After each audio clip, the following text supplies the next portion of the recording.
Hi everyone, my name is Dr. Addae. I'm a pharmacist and also a member of LAPAG. And today we have a very special person here who's going to tell us a little bit about something that is very interesting. So, hi. Hi. How are you? I'm fine, thank you. Wonderful. Yourself? I'm also good. So tell me, what's your name? My name is Lucia Addae. Okay. And what's your profession?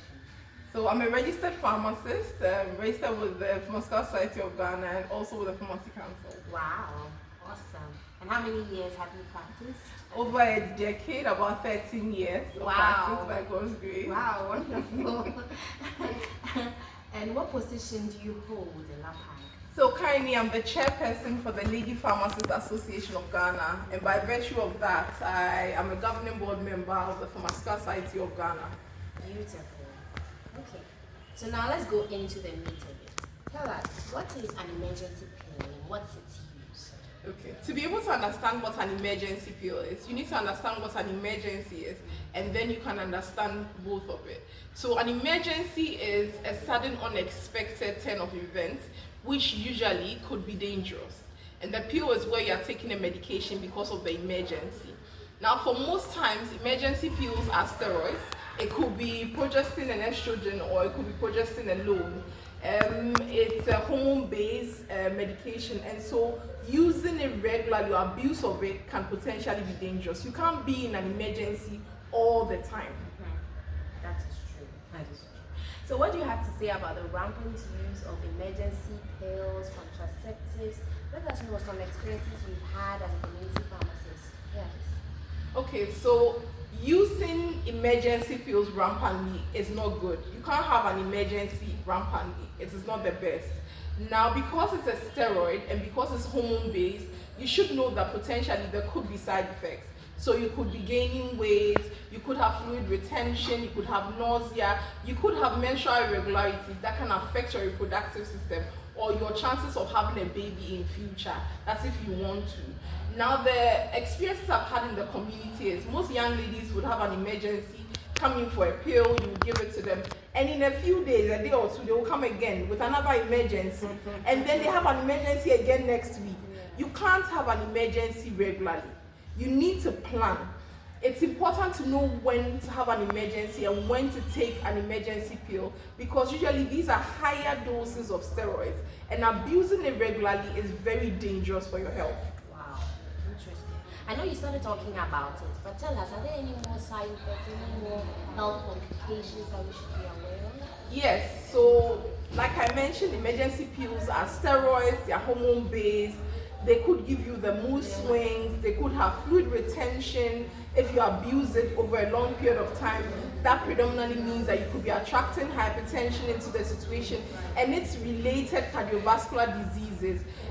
You have nausea, you have weight gain, and you know when obesity comes in, potentially you could have several other complications that will come up which you would not want.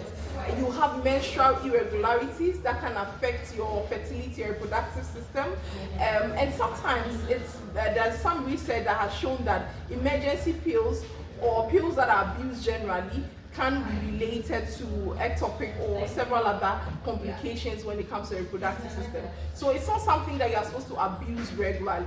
I mean, pills or medicines are like poison. If you take or misuse it, or take it at higher doses, or take it as and when you want to, it's like a poison. So it will come with health challenges or potentially come with some risk to your health. Okay. So what do you think pharmacists, we as pharmacists, can do to help decrease the use of emergency contraceptives, especially in the community pharmacies? Okay, so as pharmacists, there are 3 things that we can do. The first of all, it's important that we create awareness. So this video is to create awareness to all the young girls, all the ladies out there who are abusing emergency pills, to be careful of the health risk that it comes with. We can also do education. It's important to speak to people about their actions and what the repercussions are, so that people are careful about the abuse and misuse of emergency pills. And then we can also appeal and advocate, because it's important to know that when people abuse emergency pills, the objective is to prevent pregnancy. But the danger is you are exposed to several other complications, some of which are sexually transmitted infections. Examples are gonorrhea, chlamydia, syphilis, and HIV. There's data to show that last year alone, 2023, over 17,000 people had new infections of HIV. There's also data to show that so many people are not even checking to know their HIV status. There's data again to show that over 12,000 people lost their lives to HIV or AIDS related, risk or complications. And there are over 300,000 people living with HIV. So you have to be responsible for your actions.